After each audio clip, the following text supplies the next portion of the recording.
Readymade ஆரி blouse வாங்கினோன்னா நம்ம வந்து first லைனிங்கில் வந்து நெக்கு வெட்டிடக்கூடாது. பேக் சைடும் சரி ஃப்ரண்ட் நெக்கும் சரி வெட்டிடக்கூடாது. ஏன்னு கேட்டிங்கன்னா உங்களுக்கு வந்து அந்த ஆரி மெட்டீரியல்லே வந்து உங்களுக்கு அகலமாகவும் போட்டிருப்பாங்க, குறுகலாகவும் போட்டிருப்பாங்க நெக்கோட மாடல். அப்படி இருக்கும்போது நம்ம வெட்டியிருக்க அளவை விட அது வந்து அதிகமாகவோ குறைவாகவோ ஆகிட்டு அது ரொம்ப வேஸ்ட்டாக போயிடும்.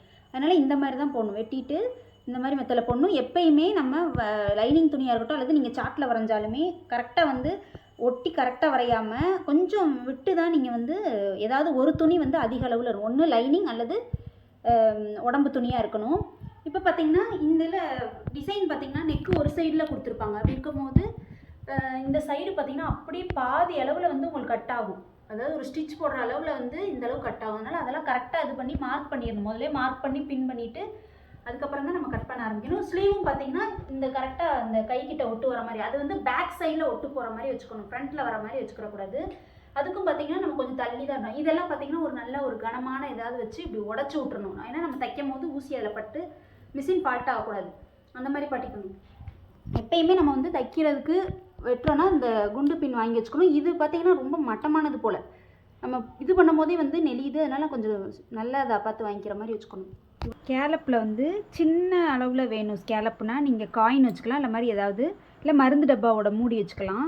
பெரிய ஸ்கேலப் வேணும் அப்படின்னா நீங்கள் இந்த மாதிரி ஏதாவது ரவுண்டானது எடுத்து வச்சுக்கணும். இப்போ வந்து கேன்வாஸில் வந்து ஒரு நமக்கு எந்த அளவுக்கு தேவையோ அந்த அளவுக்கு. இப்போ பார்த்திங்கன்னா எனக்கு வந்து இந்த ப்ளவுஸ் வந்து கை சின்னதாக இருக்குது, கொஞ்சம் பெருசாக வேணும் அப்படின்றக்க இது பார்டரோடு முடிஞ்சிருச்சு. அதனால் என்ன பண்ணிக்கேன், கேன்வாஸ் வந்து எனக்கு கை நீளம் எவ்வளோ வேணுமோ அந்த அளவுக்கு வந்து ஒரே ஸ்கேல் அளவில் எடுத்திருக்கேன். எடுத்துகிட்டு அதில் வந்து இந்த மூடி வச்சு நான் இந்த மாதிரி ஸ்கேலை போட்டிருக்கேன். உங்களுக்கு தைக்க வரும் அப்படின்னா நீங்கள் வரைய தேவையில்ல. தைக்க வராதுன்றவங்க வந்து இது மேலே அப்படியே லைட்டாக வரைஞ்சிட்டு அது மேலே வந்து ஸ்டிச்சு போடணும். போடுறது வந்து நல்லா வளையாமல் கரெக்டாக அந்த ஷேப்புக்கு தக்கன்னு நீங்கள் போடணும். நெளிஞ்சு தையல் போட்டிங்கன்னா உங்களுக்கு திருப்பும் போது வந்து அந்த ஷேப் கிடைக்காது. பார்த்தீங்கன்னா தெரியும்.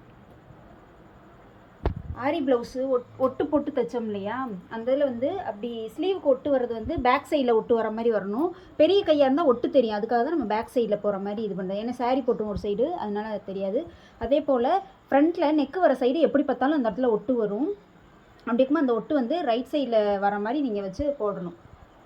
ஏன்னா அந்த சைடில் தான் பெரும்பாலும் இந்த அளவுக்கு வந்துடாத அளவுக்கு நீங்கள் சைடில் வர அளவுக்கு மட்டும்தான் ஒட்டு வரணுமே தவிர்த்து முன்னாடி வந்துச்சுன்னா உங்களுக்கு கப் ஷேப் வந்து அமுங்கின மாதிரி ஆயிரும். இப்போ பேக் சைடில் பார்த்திங்கன்னா பேக் சைட்லேயும் வந்து ஒட்டு வர மாதிரி தான் வரும். இந்த சைடில் பார்த்திங்கன்னா தெரியும். அது ஆனால் உள்ளே வந்து பிடிப்பு தையல் போட்டோமா அதனால் உள்ளே போயிடும். அதனால் இதெல்லாம் வாங்கி தைக்கிறது பெரிய விஷயம் இல்லை.